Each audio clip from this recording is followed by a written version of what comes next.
بسم اللہ الرحمن الرحیم۔ شروع اللہ کے نام سے جو بہت مہربان نہایت رحم کرنے والا ہے۔ السلام علیکم ناظرین کرام۔ یوں تو نبی کریم صلی اللہ علیہ وآلہ وسلم کے تمام صحابہ کرام اعلیٰ درجوں اور رتبوں پر فیض ہیں، لیکن ان میں سے صحابہ کرام میں سیدنا بلال حبشی رضی اللہ تعالی عنہ کو ایک خاص مقام اور حاصل ہے۔ سیدنا بلال حبشی کائنات کی وہ پہلی عظیم مقدس ہستی ہیں جن کو دنیا کے پہلے مؤذن ہونے کا شرف حاصل ہوا ہے۔ رسول کریم صلی اللہ علیہ وآلہ وسلم نے خود ارشاد فرمایا کہ بلال کس قدر اچھا آدمی ہے، وہ تمام مؤذنوں کا سردار ہے، اور آپ کے والد اور والدہ عرب کے ایک قبیلے کے غلام تھے۔ یہ سرزمین عرب کا وہ تاریک دور تھا جس میں انسان اخلاقی پستیوں کی گہرائیوں میں گرا ہوا تھا اور اس پر گمراہی مسلط تھی، اور اس دور میں جہالت میں سب سے مظلوم طبقہ غلاموں کا تھا، جسے بنیادی انسانی حقوق ملنا تو بہت دور کی بات، سکون سے اپنی زندگی گزارنے کا حق بھی حاصل نہ تھا۔ سیدنا بلال حبشی رضی اللہ تعالی عنہ ایک کافر امیہ بن خلف کے غلام تھے اور اپنے آقا کی بکریاں چرانے پہاڑوں پر جایا کرتے تھے۔ ایک دن آپ کا گزر غار ہرا کی طرف سے ہوا، جہاں نبی کریم صلی اللہ علیہ وآلہ وسلم یار غار سیدنا ابو بکر صدیق رضی اللہ تعالی عنہ کے ساتھ تشریف فرما تھے۔ حضور کریم صلی اللہ علیہ وآلہ وسلم نے اس حبشی جوان کو دیکھا تو اپنے پاس بلا کر فرمایا، میں اللہ کا رسول ہوں، تمہارے اسلام کے متعلق کیا رائے ہے؟ سیدنا بلال حبشی رضی اللہ تعالی عنہ رسول اللہ صلی اللہ علیہ وآلہ وسلم کی ذات اقدس سے پہلے ہی متاثر ہو چکے تھے۔ پھر نبی کریم صلی اللہ علیہ وآلہ وسلم کا دلکش انداز گفتگو تو سیدنا بلال حبشی کے منہ سے نکلا کہ میں آپ کے دین کو اچھا پاتا ہوں۔ یہ کہہ کر سیدنا بلال حبشی واپس لوٹ گئے، مگر ان کا دل نہیں حضور کریم صلی اللہ علیہ وآلہ وسلم کی طرف سے رہ گیا۔ دوسرے روز پھر بکریاں چرانے کے لیے جب وہاں پہنچے تو نبی کریم صلی اللہ علیہ وآلہ وسلم کی سادگی اور دلکش باتیں پھر سنی تو دل بے قرار ہو گیا۔ چنانچہ آپ نے اپنے ہاتھوں سے کلمہ شہادت پڑھا، حضور کریم صلی اللہ علیہ وآلہ وسلم کے غلام ہونے کا سند حاصل کر لی۔ اس وقت آپ کی عمر مبارک 28 برس تھی۔ آپ ان پہلے 7 خوش نصیبوں میں سے شمار ہونے لگے جنہوں نے اسلام کے لیے اپنے دل کے دروازے کھول دیے اور اس پر ثابت قدم رہے۔ اسلام کا اولین دور تھا۔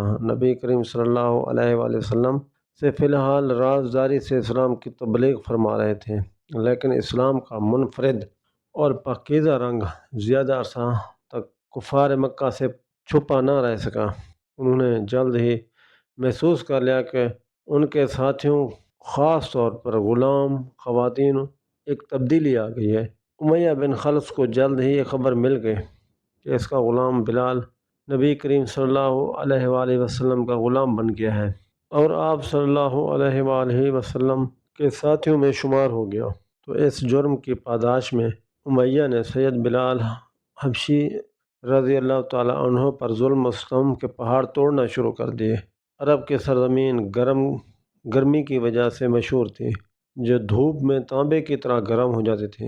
امیہ سیدنا بلال حبشی کو تانبے کی زمین پر لٹایا کرتا تھا اور اس کے سینے پر پتھر باندھ کر رکھتا تھا، اور آپ کو دہکتے ہوئے انگاروں پر لٹکا دیتا تھا، اور بدن کی چربی پگھل کر انگاروں کو بجھا دیتی تھی، مگر آپ کی زبان مبارک سے احد یعنی اللہ ایک ہے کہ سوا کچھ نہ نکلتا۔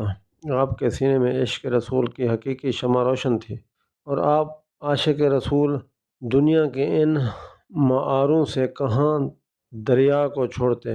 سیدنا عمر بن عاص فرماتے ہیں کہ میں نے سید بلال حبشی کو اس حالت میں دیکھا کہ امیہ نے ان کو ایسی تپتی ہوئی زمین پر لٹایا رکھتا تھا جس پر اگر اس کا گوشت بھی رکھ دیا جاتا تو وہ جل جاتا، لیکن اس حالت میں سیدنا بلال اللہ کے سوا کسی دوسرے معبود کو ماننے سے انکار کرتے رہے۔ امیہ نے طیش میں آ کر ایک دن ان سے گلے میں رسی ڈال کر انہیں مکہ کے شر پسند لڑکوں کے حوالے کر دیا۔ وہ بدبخت لڑکے آپ کو مکہ کی وادیوں میں گھسیٹتے رہے، تپتی ہوئی انگاروں ریت پر اوندھے منہ لٹا کر دیتے تھے اور آپ پر پتھروں کا ڈھیر لگا دیتے تھے، لیکن عاشق رسول اسلام نبی کریم صلی اللہ علیہ وآلہ وسلم کا دامن پھر بھی نہیں چھوڑا۔ جب ظلم و ستم کا سلسلہ کافی عرصہ چلتا رہا تو نبی کریم صلی اللہ علیہ وآلہ وسلم کے غار یار سیدنا ابو بکر صدیق اس عاشق، اس صادق پر اتنا ظلم سہتا ہوا نہیں دیکھ رہے تھے۔ ایک دن امیہ کے پاس گیا، اس سے کہا، اسے بے گناہ کے کس قدر ظلم کرتے ہو؟ اگر وہ ایک خدا کی عبادت کرتا ہے، اس میں تمہارا کیا نقصان ہے؟ تم اس پر احسان کرو تو وہ احسان آخرت میں تمہارے کام آئے گا۔ اس کافر امیہ بن حلف نے حقارت سے کہا، میں تمہارے خیالی یوم آخرت کا قائل ہی نہیں ہوں، میرے جی میں آئے گا میں وہی کروں گا۔ سیدنا صدیق اکبر نے اس کو ایک بار پھر تحمل سے سمجھایا تو کہنے لگا، اگر تم اس کالے غلام کو اتنے ہی ہمدرد ہو تو اس کی خیریت کیوں نہیں لیتے؟ سیدنا صدیق اکبر رضی اللہ تعالیٰ عنہ بلال حبشی رضی اللہ تعالیٰ عنہ کو خرید کر اللہ تعالیٰ کی راہ میں آزاد کر دیا۔ جب نبی کریم صلی اللہ علیہ وآلہ وسلم کو اپنے اس غلام کو آزاد ہونے کی خبر ملی تو آپ صلی اللہ علیہ وآلہ وسلم بہت خوش ہوئے اور صدیق اکبر سے فرماتے، مجھے بھی اس نیکی کا کام میں شریک کر لیتے۔ تو نبی کریم صلی اللہ علیہ وآلہ وسلم اس یادگار نے عرض کیا، یا رسول اللہ صلی اللہ علیہ وآلہ وسلم، تو ان کو خرید کر آزاد کر چکا ہوں۔ نبی کریم صلی اللہ علیہ وآلہ وسلم نے صدیق اکبر کے لیے برکت کی دعا فرمائی۔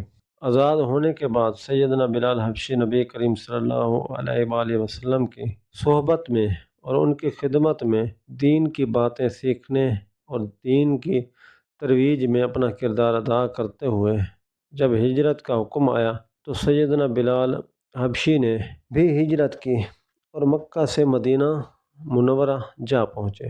جب مدینہ منورہ میں اسلامی حکومت کا آغاز ہوا تو ایک سال بعد یہ سوال اٹھا کہ لوگوں کو نماز کے لیے بلانے کے لیے کون سا انداز اپنایا جائے۔ لوگوں نے مشورہ دیا، ہر نماز کے بعد پرچم بلند کر دیا جائے۔ کچھ نے کہا توپ چلائی جائے، کچھ نے تجویز دی کہ آگ نماز کے وقت جلائی جائے جسے لوگ دیکھ کر نماز کی طرف آ جائیں۔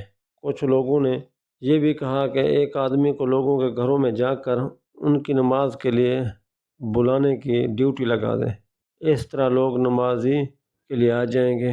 لیکن اللہ کے رسول نے اس سب طریقوں کو ناپسند فرمایا۔ یہ بحث جاری تھی کہ ایک صحابی نبی کریم صلی اللہ علیہ وآلہ وسلم کی خدمت میں حاضر ہوئے۔ عرض کیا، یا رسول اللہ، میں نے ایک خواب دیکھا ہے۔ اللہ تعالیٰ نے اس صحابی کو کہا، ان کے خواب کی تعبیر، خواب کے ذریعے اذان کے الفاظ سکھا دیجیے۔ نبی کریم صلی اللہ علیہ وآلہ وسلم نے صحابہ کرام سے ان کے خواب میں سکھانے جانے والی اذان کے کلمات سیدنا بلال حبشی کو سکھانے اور حکم دیا کہ بلال اذان دو۔ سیدنا بلال رضی اللہ تعالیٰ عنہ نے آپ صلی اللہ علیہ وآلہ وسلم کے حکم سے اذان پڑھی۔ اس طرح سے آپ نبی کریم صلی اللہ علیہ وآلہ وسلم کے صحابی ہونے کا ساتھ ساتھ اسلام کے پہلے مؤذن بھی بنے۔ یہی وجہ ہے کہ نبی کریم صلی اللہ علیہ وآلہ وسلم نے ارشاد فرمایا کہ بلال کس قدر اچھا آدمی ہے جو تمام عالم کے مؤذنوں کا سردار ہے۔ آج کی ویڈیو آپ کو اچھی لگی ہے تو ہمارے چینل کو سبسکرائب کیجیے۔ اللہ حافظ۔